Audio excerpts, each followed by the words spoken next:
Assalamualaikum warahmatullahi wabarakatuh.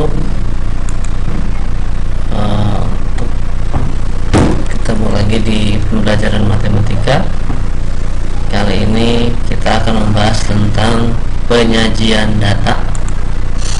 Nah, ini ada beberapa grafik ya yang biasanya dipakai untuk menyajikan sebuah data dari hasil penelitian.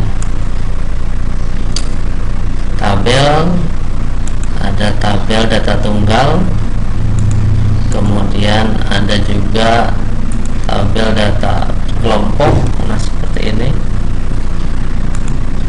Kemudian yang tadi diagram itu ada yang berbentuk garis ya, kemudian ada juga yang berbentuk batang, nah seperti ini. Nah, itu biasanya untuk menyajikan sebuah data. Ini juga sama, diagram batang ya. Kemudian ada juga yang berbentuk lingkaran, nah seperti ini. Nah, ini contoh soal. Nah, persentase pembaca suatu perpustakaan ditunjukkan dalam tabel di samping. Nah, misalkan seperti ini.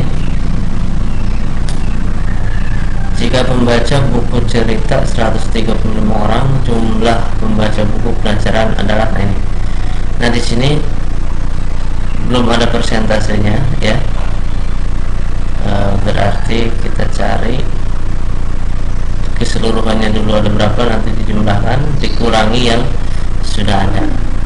Oke, nah kita lihat di pembahasan soalnya. Nah, seperti ini. Jadi yang sudah diketahui, nah ini 100% dikurangi dari jumlah persentase yang sudah diketahui ya. Sehingga untuk yang tadi berarti sisanya 20% untuk buku pelajaran tadi ya. Ini cara penghitungannya. Nah, seperti itu. Sehingga ada 300 siswa.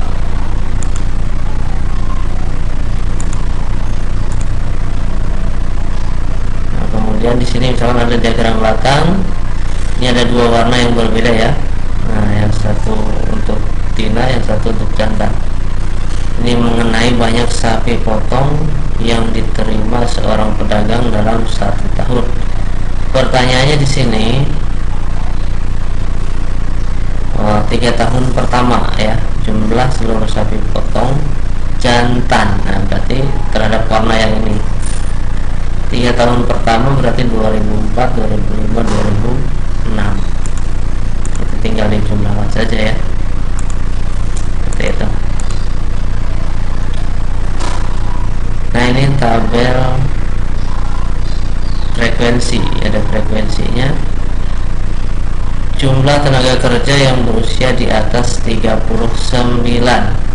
Nah, kita lihat di sini dinilai ya. Lihat dinilai lebih dari atau di atas 39. Nah, berarti kita fokusnya ke 3 kelas yang ini, yang 40 ke bawah ya. Jadi dilihat frekuensinya. Oke, untuk selanjutnya ini ada cara membuat tabel distribusi frekuensi. Caranya pertama kita harus tentukan dulu range atau jangkauan data ya, dimana rumusnya nanti nilai tertingginya dikurangi dari nilai terendah. Data mentah tidak perlu diurutkan. Kemudian selanjutnya menentukan banyak kelas ya, pakai rumus Stardust. Ini rumusnya K1 tambah 3,3 log N. N itu nanti banyaknya data. Kemudian lebar kelas atau panjang kelas juga bisa ya, ini simbolnya C. R dibagi dengan K. Nah, nanti kalau jangkauan datanya sudah ketemu, dibagi dengan K, dibagi dengan banyaknya kelas. Contoh, sini ada data 60 hasil ujian mata kuliah statistika, ini ada 60. Nah, di sini langkah pertama, mana data yang terkecil, kemudian data yang terbesar. Nah, ini kita jawab. Nah, jadi data terkecilnya 10, data terbesarnya 98, sehingga jangkauan datanya dikurangi data terbesar dikurangi data terkecil, ya, sehingga ketemu jangkauannya 88. Kemudian banyak kelas, pakai rumus Sturges tadi, 1 tambah 3,3 log n, n nya kan 60, ya, ketemunya 6,8, sehingga banyak kelas ini dilakukan pembulatan ke atas sehingga banyak kelasnya 7. Kemudian selanjutnya lebar kelas atau panjang kelas, ini tinggal membagi, ya, jangkauan data dibagi dengan 7 ini, jadi di angka 12,5 atau mendekati 13, jadi panjang datanya 13, ya. Selanjutnya limit bawah kelas pertama. Nah, ini berarti kita bisa data terbawahnya kita bisa ada beberapa alternatif, bisa 10, 9, atau 8.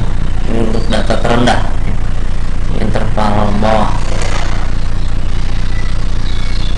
Nah, ini maka nilai tepi kelas pertama masing-masing alternatif menjadi sebagai berikut. Nah, ini alternatif.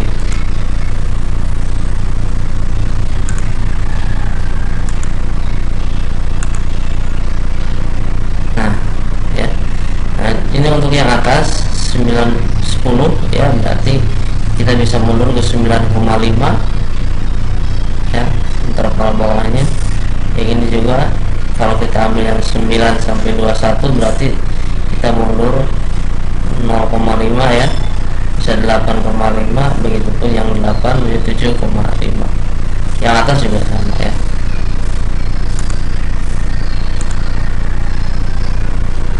Nah, ini atas kelas pertama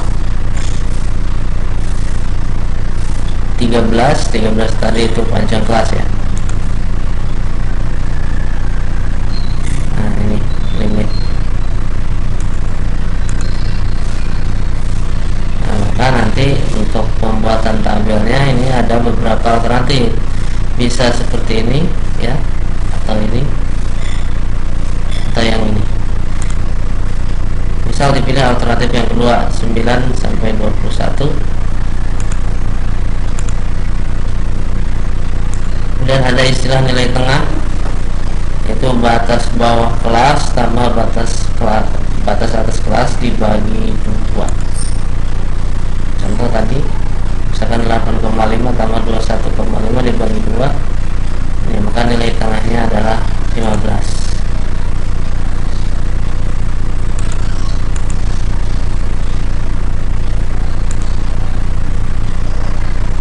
Nah, ini kalau kita buat menjadi tabel, intervalnya kita pakai yang ini, ya.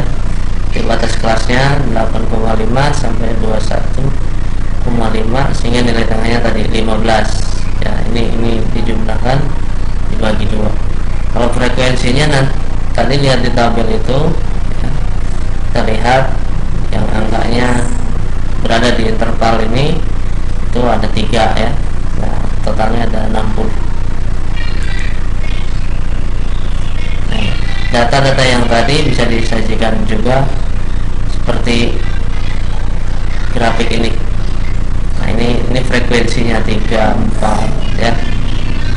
Yang ini histogram, yang ini polygon. Oke, kira-kira seperti itu untuk penyajian data.